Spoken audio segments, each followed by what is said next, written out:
Air hostess गीतिका शर्मा की खुदकुशी case में हरियाणा के पूर्व गृह राज्य मंत्री गोपाल कांडा कहां हैं, किसी को पता नहीं है। जमानत का फैसला आने वाला है। दिल्ली की रोहिणी कोर्ट इस मामले पर फैसला देगी कि गोपाल कांडा को क्या जमानत मिलती है या नहीं। लेकिन अभी जो जानकारी मिल रही है वो ये भी कि अरुणा चड्ढा को 2 दिन की हिरासत में भेज दिया गया है। कांडा की जमानत पर फैसला आने वाला है। गिरफ्तारी से बचने के लिए गोपाल कांडा ने दिल्ली की रोहिणी कोर्ट में अग्रिम जमानत की अर्जी दी है। कांडा की अग्रिम जमानत की अर्जी पर थोड़ी देर में फैसला आने वाला है। पुलिस ने गोपाल कांडा की कंपनी के अधिकारी अरुणा चड्ढा को कल गिरफ्तार किया था।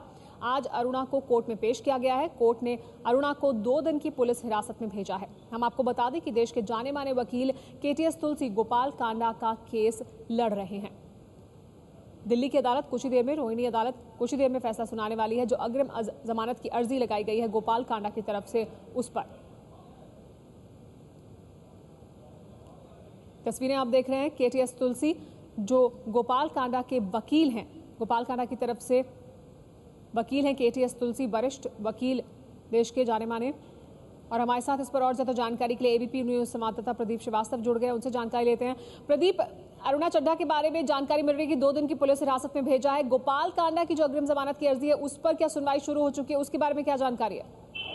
देखिए, अभी सब दोनों का जो टाइम 4 बजे का मुकर्रर हुआ था और उसके बाद जो है अरुणा चड्ढा का मेडिकल कराने के बाद पुलिस ने उनको कोर्ट में पेश किया। और कोर्ट में पेश करने के बाद जो पुलिस ने अपने तर्क रखे हैं कि मेन ये एक्यूज यानी गोपाल कांडा के साथ अरुणा चड्ढा को आमने सामने बिठा के पूछताछ करनी है।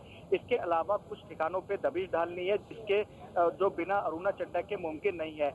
इन्हीं सब ग्राउंड को ध्यान में रखते हुए जो अदालत ने 2 दिन का पुलिस रिमांड जो है पुलिस को सौंपा है। और इस दौरान जो अरुणा चड्ढा को हिदायत दी गई है कि वो पुलिस को पूरा कोऑपरेट करेंगी। इसके अलावा जो गोपाल कांडा की जो एंटीसेप्टिव बेल जो थी उस पर 4 बजे का टाइम निर्धारित था, लेकिन पहले इनके ऊपर फैसला आया है 2 दिन का रिमांड का। अब जो है थोड़ी देर में गोपाल कांडा के अंतरिम जमानत के ऊपर भी डिसीजन आने वाला है। और साथ ही साथ जो है इसके अंदर जितने भी एविडेंस अब तक पुलिस के पास है वो उन्होंने कोर्ट में प्रोड्यूस किए। और पुलिस का इसमें यही कहना है कि हमें इसमें और भी एविडेंस चाहिए। ये भी इस बात की भी कोर्ट के आसपास इस बात की भी हवा रही कि हो सकता है कि गोपाल कांडा कहीं आसपास है, क्योंकि गोपाल कांडा के जो लॉयर थे उन्होंने कहा कि हमने आज जो है पुलिस को इन्वेस्टिगेशन ज्वाइन करने के लिए एक एप्लीकेशन दी है, लेकिन अभी तक हमको कोई इसका जो इसके बारे में पुलिस की ओर से कुछ नहीं कहा गया। दूसरी ओर पुलिस के आला अधिकारी जो कोर्ट के अंदर मौजूद थे, डीसीपी, उनका साफ कहना था कि अभी तक वो फरार है और वो पुलिस की पहुंच से काफी दूर है। अभी थोड़ी देर के अंदर अदालत इस बात का डिसाइड करेगी कि क्या गोपाल कांडा ने जो अग्रिम जमानत लगाई है उनको अग्रिम जमानत दी जाए और ना दी जाए। और केडी तुलसी के अलावा इसमें वरिष्ठ वकील रमेश गुप्ता भी गोपाल कांडा की ओर से पेश हुए थे। जी सुमेरा। जी प्रदीप, एक बार फिर से आपसे जानना चाहेंगे कि पुलिस ने क्या तर्क रखा अदालत में कि गोपाल कांडा और अरुणा चड्ढा को वो आमने सामने बैठाकर पूछताछ करना चाहते हैं, इस वजह से हिरासत चाहिए? देखिए, पुलिस के सामने जो जितनी उन्होंने गोपाल कांडा से फोन पे जो टेलीफोनिक कन्वर्सेशन की थी उस कन्वर्सेशन में और जो अरुणा चड्ढा से जो अभी जो पूछताछ हुई है कल सारा दिन भर जो पूछताछ हुई उसमें काफी फर्क है। इसलिए जो पुलिस है अरुणा चड्ढा को और गोपाल कांडा को आमने सामने बिठा के कुछ पूछताछ करना चाहती है। और इसके अलावा पुलिस के पास कुछ ऐसे पुख्ता एविडेंस है जिसको लेके उनको कई इलाकों पे छापेमारी करनी है। ऐसे में अरुणा चड्ढा की निशानदेही पे वो छापेमारी संभव हो पाएगी। इसलिए जो 2 दिन का जो रिमांड है वो अरुणा चड्ढा को जो है 2 दिन का रिमांड पुलिस को सौंप दिया गया है। और अभी थोड़ी देर में ही जो गोपाल कांडा है उनकी जी प्रदीप, एक और बात आपसे जानना चाहेंगे कि गोपाल कांडा के वकीलों की तरफ से क्या अर्जी दी गई है कि वो पुलिस को सहयोग करना चाहते हैं, जांच में सहयोग करना चाहते हैं? देखिए, केटीएस तुलसी और जो रमेश गुप्ता ने जैसे ही 10:05 पे इससे सुनवाई हुई तो फौरन जो है करीब 2 घंटे तक इसके ऊपर सुनवाई चली। इस दौरान जो है जो सीनियर एडवोकेट मिस्टर तुलसी थे उन्होंने कहा कि अगर उनको काम में कोई दिक्कत थी, कोई परेशानी थी तो इसके लिए जो है वो वहां से काम छोड़ सकती थी, पुलिस में कंप्लेंट करा सकती थी या और इसके लिए कुछ सुसाइड करने वाली ऐसी कोई बात नहीं थी। और अगर उन्होंने सुसाइड किया तो इसमें डायरेक्ट उनके क्लाइंट का इससे कोई लेना देना नहीं है।